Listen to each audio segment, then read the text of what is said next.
Hare Krishna, Radhe Radhe. Welcome to my channel. तो जी कैसे हो आप सभी लोग। उम्मीद करती हूँ कि राधे कृष्ण जी की कृपा से आप सभी लोग अच्छे होंगे और स्वस्थ होंगे।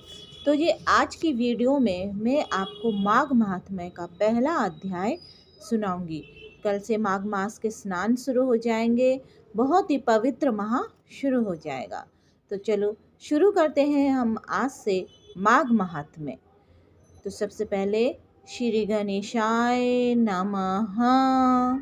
नारायणम नमस्कृते नरम चैव नरोत्तम देवी सरस्वती चैव ततो जय मुद्रियते। सारे संसार के कर्ता श्री भगवान विष्णु, देवी सरस्वती तथा श्री गुरु जी के चरण कमलों में नमस्कार करके मैं इस माघ मास महात्म्य भाषा की रचना करता हूँ। एक समय श्री सूत जी ने अपने गुरुजी श्री व्यास जी से कहा कि गुरुदेव, कृपया करके आप मुझसे माघ महात्म्य का महात्म्य कहिए, क्योंकि मैं आपका शिष्य हूँ। व्यास जी कहने लगे कि रघुवंश के राजा दिलीप एक समय यज्ञ के स्नान के पश्चात पैरों में जूते और सुंदर वस्त्र पहनकर शिकार की सामग्री से युक्त कवच और शोभायमान आभूषण पहने हुए अपने सिपाहियों से घिरे हुए जंगल में शिकार खेलने के लिए अपनी नगरी से बाहर निकले। उनके सिपाही जंगल में शिकार के लिए मृग, व्याघ्र, सिंह आदि जंतुओं की तलाश में इधर उधर फिरने लगे। उस वन में वन स्थली अत्यंत शोभा को प्राप्त हो रही थी। वन में कहीं वृक्षों पर मोर नाच रहे थे, कहीं कहीं मृगों की झुंड फिरते थे, कहीं गीदड़ अपना भयंकर शब्द कर रहे थे, कहीं गैंडों का समूह हाथियों के समान फिर रहा था, कहीं वृक्षों के कटोरे में बैठे हुए उल्लू अपना भयानक शब्द कर रहे थे, कहीं सींगों के पद चिन्हों के साथ घायल मृगों के रक्त में भूमि लाल हो रही थी, कहीं दूध से भरी थनों वाली सुंदर भैंसें फिर रही थी, कहीं पर गंधित पुष्प, हरी भरी लताएं वन की शोभा को बढ़ा रही थी, कहीं बड़े बड़े पेड़ खड़े थे तो कहीं पर उन पेड़ों पर बड़े बड़े अजगर और उनकी कैंचुलियों में भी पड़ी हुई थी। उसी समय राजा के सिपाहियों के बाजे की आवाज़ सुनकर एक मृग वन में से निकलकर भागने लगा और बड़ी बड़ी चौकड़ियाँ भरता हुआ आगे बढ़ा।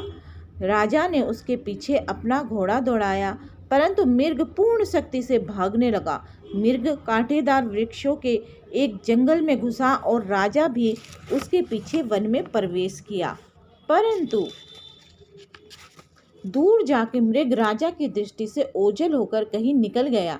राजा निर्जन वन में अपने सैनिकों सहित प्यास के मारे अति दुखी हो गया। दोपहर के समय अधिक मार्ग पर चलने से सैनिक थक गए और घोड़े रुक गए। कुछ थोड़ी देर बाद राजा ने एक बड़ा भारी सुंदर सरोवर देखा, जिसके किनारों पर घने वृक्ष थे। इसका जल सज्जनों के हृदय के समान पवित्र था। सरोवर का जल लहरों से बड़ा सुंदर लगता था। जल में अनेक प्रकार के जल जंतु, मछलियां आदि स्वच्छंदता से इधर उधर फिर रही थी। दुष्टों के समान निर्दयी चित्त वाले मगरमच्छ भी थे। किसी किसी जगह लोभी के घर के समान मिसाल भी पड़ी हुई थी, जैसे विपत्ति में पड़े हुए लोगों के दुखों को हरने वाले दानी पुरुष के समान ये सरोवर अपने जल से सबको सुखी करता था, जैसे मेघ चालक के दुख को हरता है। इस सरोवर को देख के राजा की थकावट दूर हो गई थी। रात्रि को राजा ने वहीं विश्राम किया और सैनिक पहरा देने लगे और चारों तरफ फैल गए। रात के अंतिम समय में सूकरों के एक झुंड ने आकर अंतिम समय में पानी पिया और कमल के झुंड के पास आया। तब शिकारियों ने सावधान होकर सूकरों पर आक्रमण किया और उनको मारकर पृथ्वी पर गिरा दिया। उस समय सब शिकारी कोलाहल करते हुए बड़ी प्रसन्नता के साथ राजा के पास गए और राजा प्रभात हुआ देखकर उनके साथ ही अपनी नगरी की तरफ चल पड़ा। रास्ते में एक तपस्वी को देखा, जिसका शरीर तपस्या और नियम के कारण बिल्कुल सूख गया था, तो मृगशाला और वल्कल पहने हुए था। राजा ने ऐसे घोर तपस्वी को देखकर बड़े आश्चर्य से उसको प्रणाम किया और हाथ जोड़कर खड़ा हो गया। तब तपस्वी ने राजा को कहा कि हे राजन, इस पुण्य शुभ माघ में इस सरोवर को छोड़कर तुम यहाँ से क्यों जाने की इच्छा करते हो। तब राजा कहने लगा कि महात्मन, मैं तो माघ मास में स्नान के फल को कुछ भी नहीं जानता हूँ। कृपया करके अपना विस्तार पूर्वक मुझको बतलाइए। इति पद्म पुराणत ग्रंथ प्रथम अध्याय समाप्त। तो जी आज की वीडियो में बस इतना ही। अगर आपको आज की वीडियो अच्छी लगे तो वीडियो को लाइक एंड शेयर करना ना भूले।